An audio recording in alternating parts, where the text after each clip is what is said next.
Welcome back, Pontiac High School students. This is lesson 3-3. We're looking at the United States Senate this time. Let's start off by defining this Senate of ours. It is a part of the upper house of our legislature. We refer to them as the upper and the lower house, even though there's not a big difference between the two, small differences. But a seat in the Senate is more difficult to gain, which is part of why it's the upper house. It's harder to be a senator than it is to be a representative, and it does have slightly more responsibility in some areas. For these reasons, the Senate is considered to be the upper house, and the House of Representatives is considered to be the lower house. But again, it is only slightly more responsibility than you would find in the House of Representatives. Now, the Senate itself has changed over time, perhaps a little bit more than the House of Representatives has in some ways. The size and organization has changed. It's always been a vital part of our government. It was one of those things that was created in that great compromise during the Constitutional Convention and has always been key to our American government. Now, the size itself changes whenever a state is added to the Union. You have to be a state to have representation in the U.S. Senate.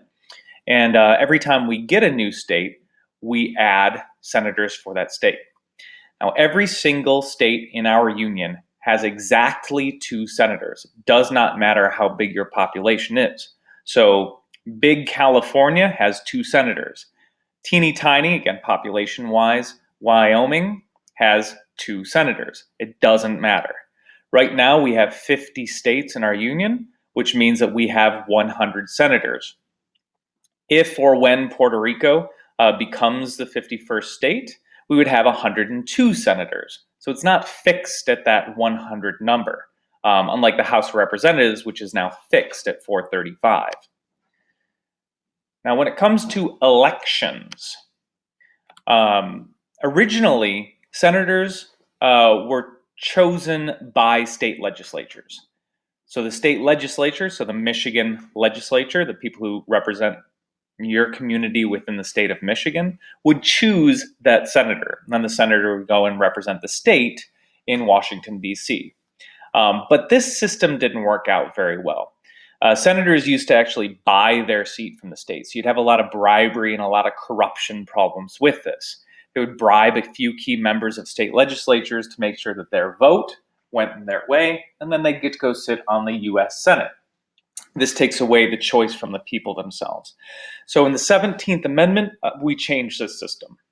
And after the 17th Amendment was passed, it's now a popular election. So every resident of a state, 18 or older, gets to vote in election of their senators. This is the same method that's used for the House of Representatives. Now, the term of a senator is different, however. Senators are elected to a 6-year term. Remember, members of the House are only elected to a 2-year term. So senators have a term that is 3 times longer than representatives in the House, which means that they're more able to act independently of public opinion. A senator who is elected by a state that feels very strongly one way on an issue might change their opinion, and they know that they're safe, they can stay in government for that 6-year term, and therefore they don't always have to respond to the will and the change of opinions of the American populace in the way that a representative does. They don't have to worry as much about their voters being happy. Now, another thing about the Senate, which is different than the House of Representatives, is that they're a continuous body.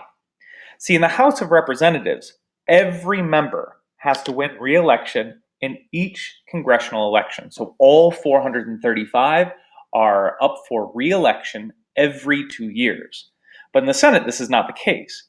Only 1/3 of the members have to run for re-election in each congressional election.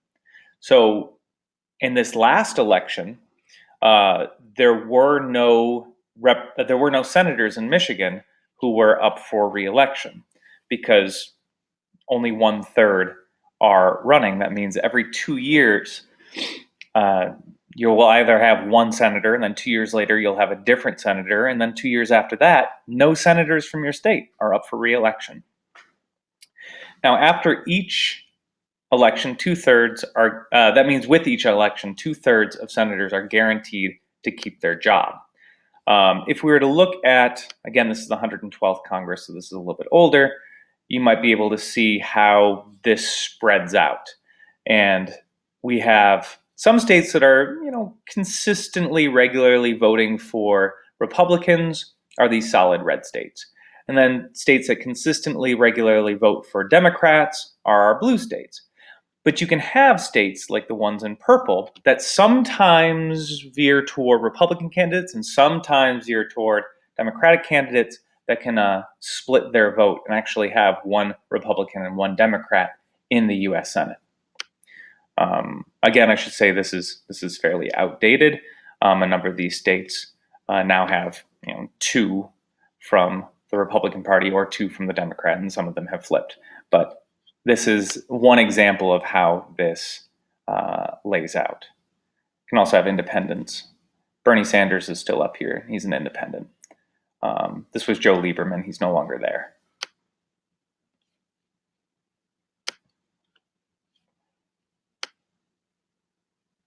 All right.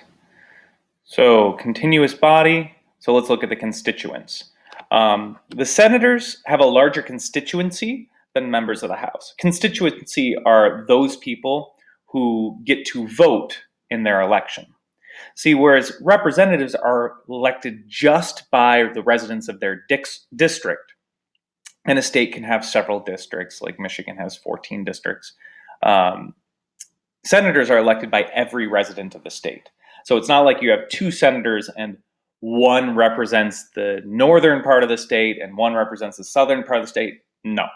They both represent the entire state and have to be elected by the entire state. That is their constituency. When we look next at the qualifications to be a senator, what does it take to be a senator? There are official qualifications. A senator must be at least 30 years old, so they have to be older to be in the Senate than in the House of Representatives. House of Representatives was 25, Senate is 30. They have to be a citizen of the United States for at least 9 years. The House was 7, Senate is 9. And once again, they have to be a resident of the state in which they are representing. As with the House, there are those informal qualifications. They have to be known, they have to share the politics of their state, etc., etc. But that is the U.S. Senate and the members of the U.S. Senate. Thank you for joining me today, and farewell.